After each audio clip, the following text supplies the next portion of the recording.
Bonjour, chers amis, et bienvenue à cette deuxième émission de 6 avec l'abbé François Kipwenge sur le pardon. Alors, chers amis, soyez bénis dans le Seigneur, vous qui êtes là, qui prenez ce temps pour vraiment cheminer ensemble dans la compréhension de ce thème qui est très, très important pour les enfants de Dieu. Le thème du pardon a été évidemment étudié dans la dimension psychologique. Dans la dimension de la psychologie, on aborde aussi le pardon. Pardonner ce bourreau.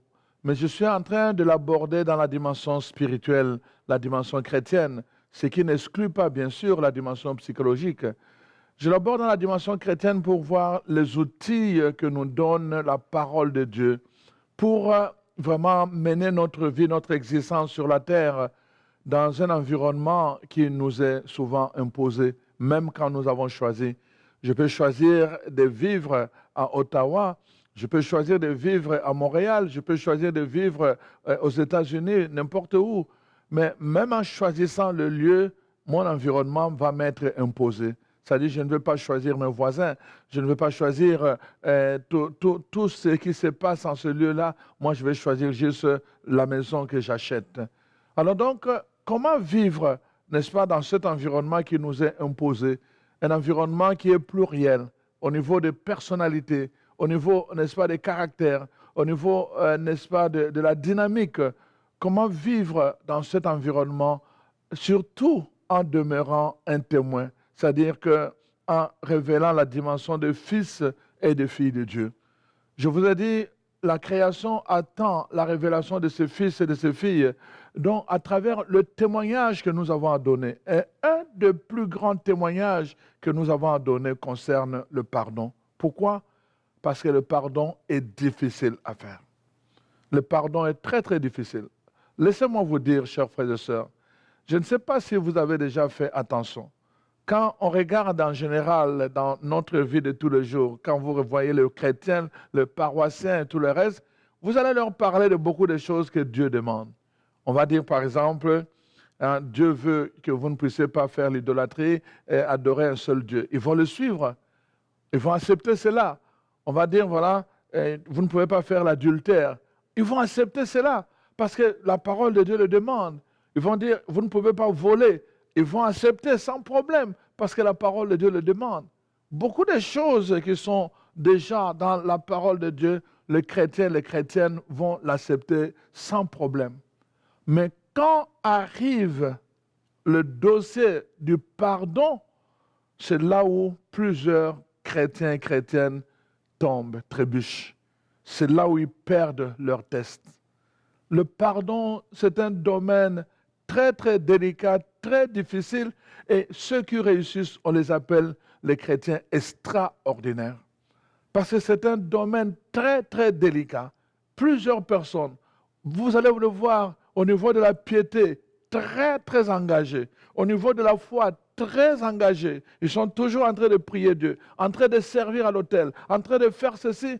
Quand arrive le moment de pardonner, vous ne les reconnaissez plus. Vous ne les reconnaissez plus. Ils vont te dire facilement, oui, non, je vais pardonner à tout le monde, mais celui-là, en tout cas, pas question. Si tu continues à me parler de pardonner, en tout cas, même avec toi, moi, je ne veux plus parler. Ils vont te le dire clairement. Donc, on est prêt à faire tout, mais le domaine du pardon, là, n'en parle pas, parce que ça, on ne va pas bouger. C'est un domaine très difficile pour plusieurs chrétiens, chrétiennes, mais c'est en même temps le domaine où Dieu attend beaucoup. Regardez quand vous regardez, vous lisez le texte de Marc, le chapitre 11, à partir du verset 22 jusqu'au verset 24, il est question de la foi. N'est-ce pas? On va dire, Jésus lui-même va dire, voilà, je vous le dis, donc si vous avez la foi, vous allez dire à cette montagne, n'est-ce pas, ôte-toi de là, et la montagne va obéir. Et il ajoute, c'est pourquoi je vous dis, si vraiment vous croyez, vous demandez quelque chose, alors en mon nom, sachez que ce que vous demandez en croyant, vous allez le voir s'accomplir. Ça, c'est ce que la parole de Dieu dit. Et alors, finalement, quand on avance, donc il va dire, tout ce que vous demanderez en priant, croyez que vous l'avez reçu et vous le verrez s'accomplir. Donc, à partir du verset 22 jusqu'au verset 24, Jésus parle de la foi. Et là, tous les chrétiens passent le test. Ils savent prier, ils savent demander avec foi. Ils savent chercher avec foi. Mais à partir du verset 25, voici ce que la parole de Dieu. Et vous êtes, n'est-ce pas, debout. Si vous êtes debout en faisant votre prière, si vous avez quelque chose contre quelqu'un, pardonnez afin que votre Père... Voyez-vous, donc Jésus fait un lien maintenant. Il parle de la foi d'abord. Il dit la foi, c'est quelque chose de très important. Tous les chrétiens, c'est la première chose. Sans la foi, personne ne peut plaire à Dieu.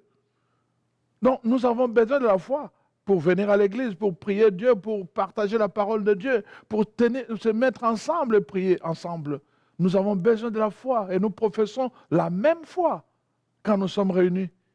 Et Jésus va plus loin maintenant. Il dit, et quand vous priez maintenant, lorsque vous êtes debout en faisant votre prière, et si vous vous rappelez que vous avez quelque chose contre quelqu'un. Donc, Jésus met, quand nous lisons du point de vue de l'exégèse, un texte comme ceci, donc on voit qu'on ne peut pas couper le texte parce que Jésus a mis ça ensemble. Il veut montrer qu'il y a une logique intrinsèque entre la foi du chrétien et la dimension du pardon. Pourquoi? Parce que la foi, c'est une dimension qui nous élève vers Dieu. C'est une dimension qui nous élève vers Dieu. Le pardon, c'est d'abord une dimension qui nous met en diapason avec les autres. Et Dieu veut justement que quand nous prions, que nous puissions nous assurer que les deux dimensions sont vraiment, intactes, sont saines. Dieu veut s'assurer que notre dimension vers lui et notre dimension vers le prochain, que les deux dimensions sont saines. Pourquoi? Parce que Dieu le dit lui-même, il donne la réponse en disant, si nous aimons Dieu et que nous nous adressons à lui par la foi et que nous n'aimons pas le prochain qui est à côté de nous, alors la Bible dit nous sommes des menteurs. Donc notre prière ne peut pas trouver, n'est-ce pas, le résultat que nous attendons de cette prière. Parce que nous ne pouvons pas, Dieu, personne ne le voit. La seule façon de vérifier vraiment notre amour pour Dieu, c'est le prochain que Dieu a mis autour de nous. Et comme je vous ai dit, ce prochain-là, nous ne le choisissons pas toujours. Ce prochain-là, nous n'avons pas toujours le même caractère avec lui. Voilà pourquoi Dieu met un lien entre la foi, la prière et puis le pardon. Le tout ensemble. Nous ne pouvons pas les séparer.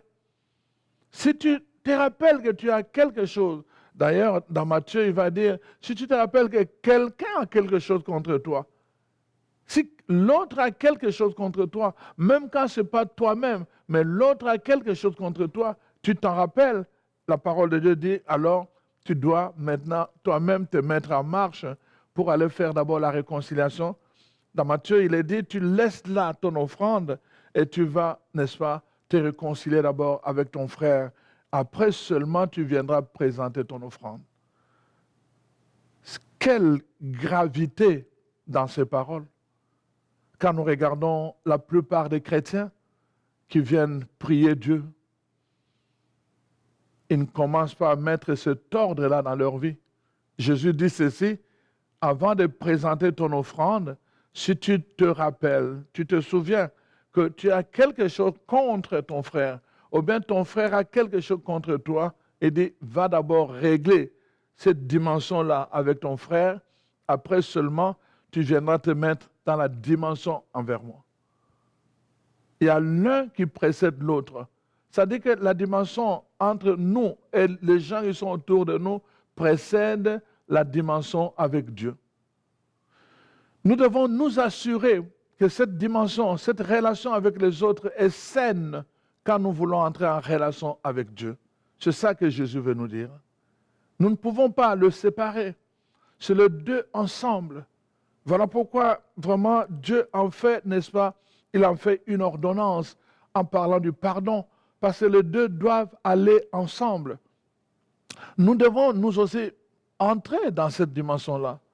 L'offense, je vous ai dit, il y a pardon parce qu'il y a offense. Les gens qui nous offensent, c'est les gens envers qui nous avons quelque chose contre eux. Ils nous offensent et alors le pardon devient en quelque sorte un choix que je fais. C'est une décision, c'est un choix que je fais. C'est-à-dire que quelqu'un qui a offensé dans l'ancien temps, du point de vue biblique, donc il mérite, il a de torts, il a des punitions qu'il doit mériter. Mais je choisis, n'est-ce pas, de la quitter. Il doit quelque chose. Il doit quelque chose, mais je choisis de la quitter. C'est un choix que je fais. Pourquoi je fais ce choix-là? Comme je l'ai dit dans le titre, parce que je veux vivre en paix. Je veux vivre en paix. Je veux avoir la paix dans mon cœur. Je veux que quand on me souhaite la paix, que cette paix demeure en moi. Je veux que quand on me souhaite le bonheur, que ce bonheur demeure en moi. Je veux que quand on me souhaite la joie, que cette joie demeure dans mon cœur. Parce que si je ne pardonne pas, qu'est-ce qui arrive? Chaque fois que je vais avoir quelque chose et que, comme je l'ai dit, j'ai des racines amères au-dedans de moi, à force de ne pas pardonner, qu'est-ce qui va arriver? Les gens peuvent être en fait, je suis invité, j'arrive, dès que je vois la personne envers qui j'ai quelque chose, pouf, mon cœur va réagir sur le plan psychologique. Automatiquement, toute la joie, tout ce qui va se passer là-bas, moi je vais être simplement préoccupé à quitter le lieu. Même s'il y a de la joie là-bas, je ne saurais pas jouir de cette joie parce qu'à cause de la personne qui est là, il devient comme un bourreau qui vient tout le temps détruire en moi la paix, détruire la vie au-dedans de moi. Quand je choisis de pardonner, c'est-à-dire je la quitte de quelque chose qui le maintient en fait comme en lien avec moi d'une façon ou d'une autre. Je vais donner quelques exemples, je pense que c'est très très important que nous puissions comprendre ces choses-là. Voyez-vous, le fait de refuser de pardonner à tout moment rend mon cœur dur comme la pierre. Et alors, quand les choses deviennent amères, des racines amères au-dedans de moi, ça sent mauvais. Et ici, je prends l'image de Jean 11, l'image de Lazare. On nous montre Lazare qui était vivant, Lazare qui est mort, il était maintenant, n'est-ce pas, dans une grotte. Il était enfermé dans le tombeau. Et alors, on avait mis une pierre à l'entrée de ce tombeau. Et alors, donc, il y a d'une part, quand Jésus vient et dit enlevez la pierre, la sœur de Lazare lui dit, oh mais Seigneur, il sent mauvais. Voyez-vous, c'est très important de comprendre cela aussi dans la dimension du pardon. Tant que je prends maintenant Lazare dans le tombeau comme notre cœur à l'intérieur qui est rempli des racines amères et qui refuse de pardonner. Quand notre cœur est rempli de racines amères et refuse de pardonner, il sent mauvais, il est comme mort dans ce tombeau-là. Le cœur est dans le tombeau du corps. Alors donc, il est comme mort. Et la parole de Dieu dit, non seulement il est mort, mais il s'est endurci. Quand quelque chose meurt, après finalement, il devient comme un bloc. Il s'endurcit, il devient comme pierre. Et Jésus vient, la première chose qu'il dit, j'ai une parole de vie, mais pour que cette parole atteigne ce cœur qui est pourri et qui s'est endurci, il faut d'abord enlever la pierre. Et ici, il le demande à la famille de Lazare. Mais dans la perspective du pardon, Dieu le demande à chacun de nous. Nous devons enlever cette pierre qui a endurci notre cœur pour que la parole de Dieu, la parole que quand Dieu dit dans son ordonnance, pardonnez-vous si vous voulez être pardonné, que cette parole puisse venir entrer jusqu'en nous et redonne de nouveau la vie. C'est important, c'est la même chose comme avec Lazare. La parole est là. La parole est là. Mais pour que cette parole pénètre dans le corps qui était mort, dans le cœur qui est mort, il faut qu'on enlève la pierre. Nous devons enlever la pierre. alors la parole va pénétrer au-dedans de nous. Nous allons voir des choses qui étaient impossibles deviennent possibles. Et c'est ça que la grâce de Dieu donne. Rendre possible ce qui était impossible. C'est ce que la grâce de Dieu donne. Faire de nous des gens extraordinaires sur le terrain du pardon. Parce que ce n'est pas donné à tout le monde de pardonner. C'est ce que la grâce de Dieu donne. Alors donc, voilà, il y a cette pierre. Chacun de nous connaît quelle est sa pierre. Quand nous permettons d'enlever la pierre, alors la parole de Dieu vient nous toucher. La même parole que nous avons entendue plusieurs fois, et cette fois-là, ça vient nous toucher, et nous n'avons plus la même attitude, nous n'avons plus la même résistance. Et alors, cette parole produit maintenant la vie au-dedans de nous. Des choses qui nous faisaient mal avant, nous commençons à regarder cela différemment. Le regard de Jésus. À travers le regard de Jésus. Nous le chantons, mais il faut que ça devienne une réalité, une vérité en nous. Prends ma vie, Seigneur, que ma vie ressemble à ta vie. Nous disons ça dans notre prière. Prends ma vie, Seigneur, que ma vie ressemble à ta vie. Donc nous disons cela. Prends mes mains, que mes mains ressemblent à tes mains. Mais nous pouvons dire aussi, prends mon cœur, que mon cœur ressemble à ton cœur. Nous le disons dans notre chant. Prends mes yeux, que mes yeux ressemblent à tes yeux. Que je puisse regarder les gens avec leurs différences, leur caractère de cochon, que je puisse les regarder avec ton cœur d'amour.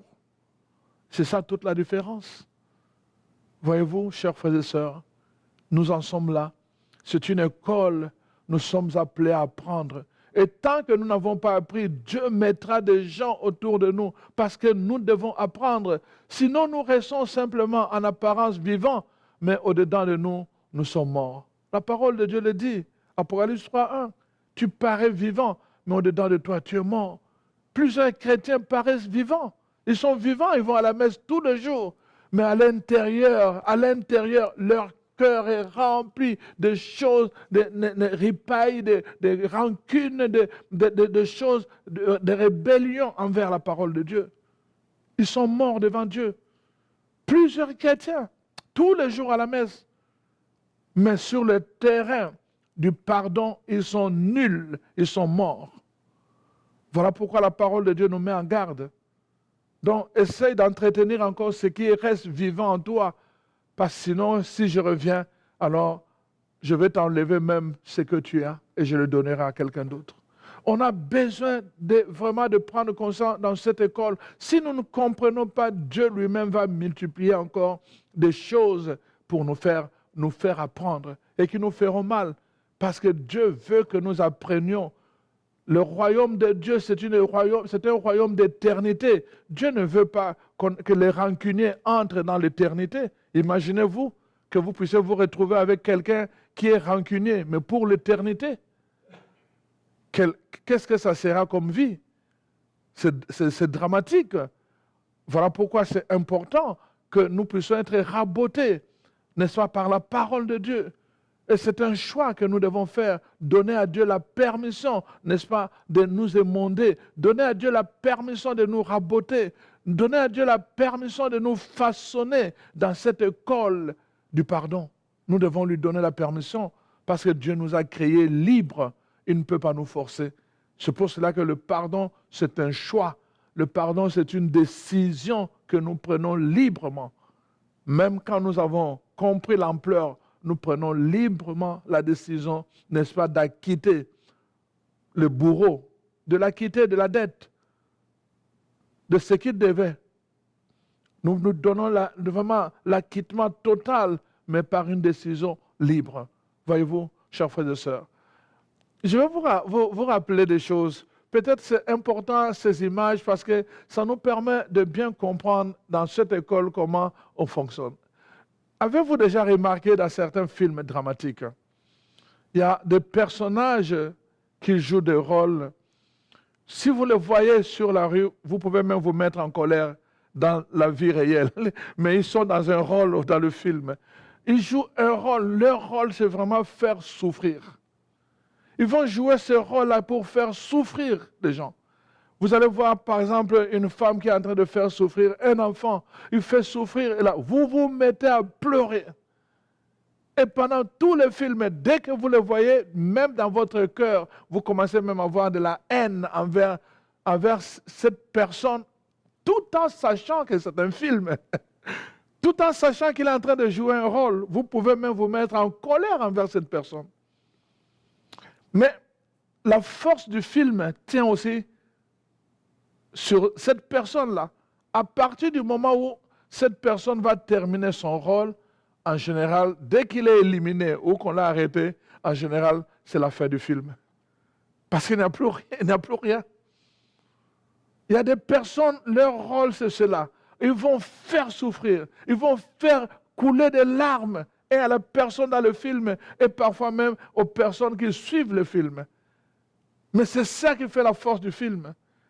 Et dans le col de vie, justement, nous pouvons nous retrouver avec des personnes comme ça. Leur rôle, c'est simplement pour nous aiguiser.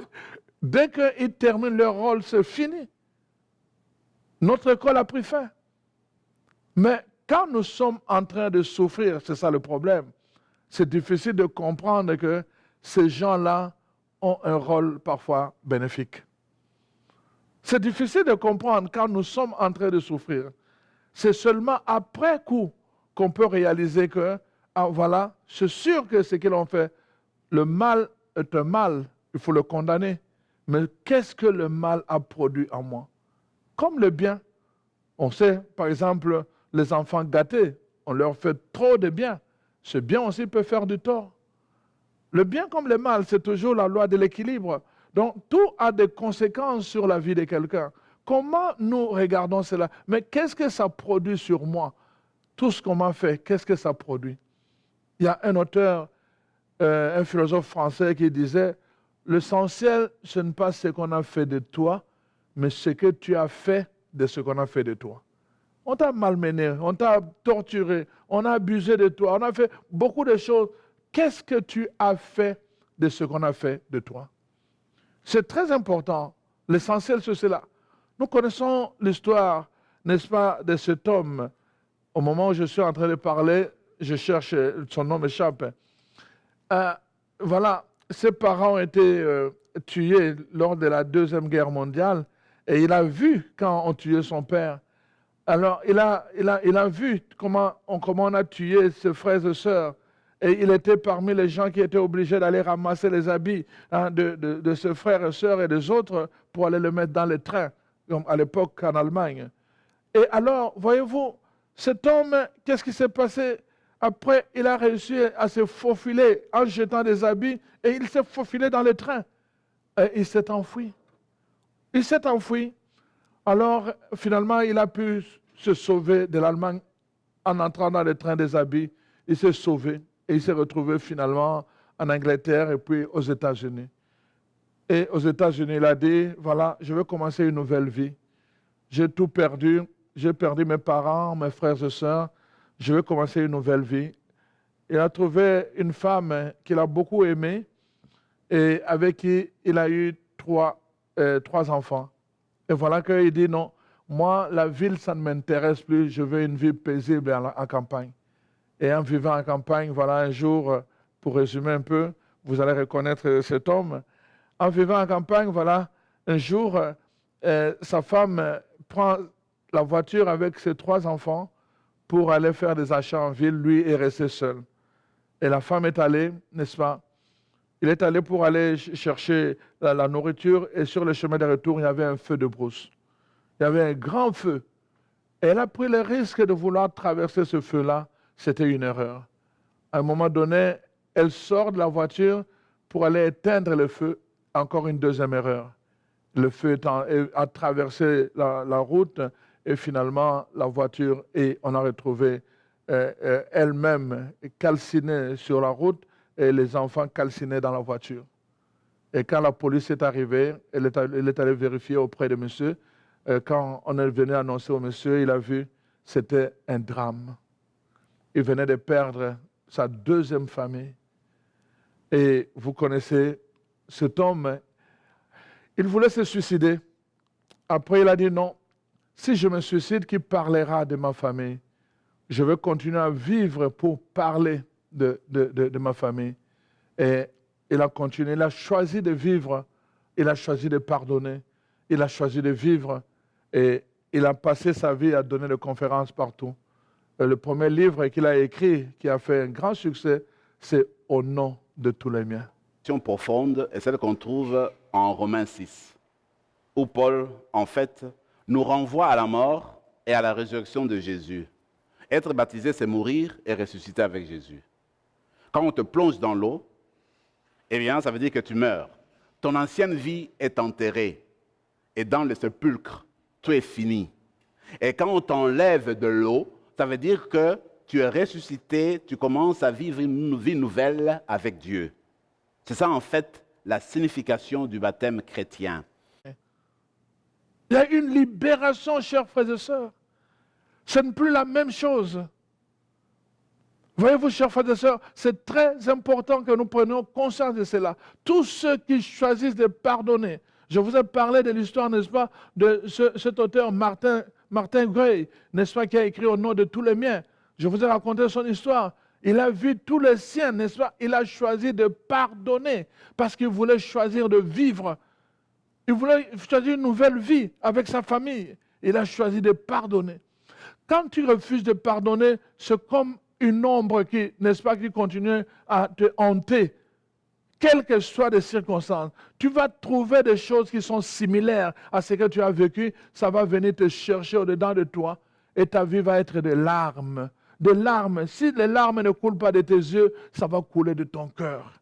Les gens vont te voir, je t'ai dit, ils vont dire, ah, il est vivant. Mais au-dedans de toi, tu seras toi-même. Et parce que tu es le seul témoin qu'au-dedans de toi, tu es mort.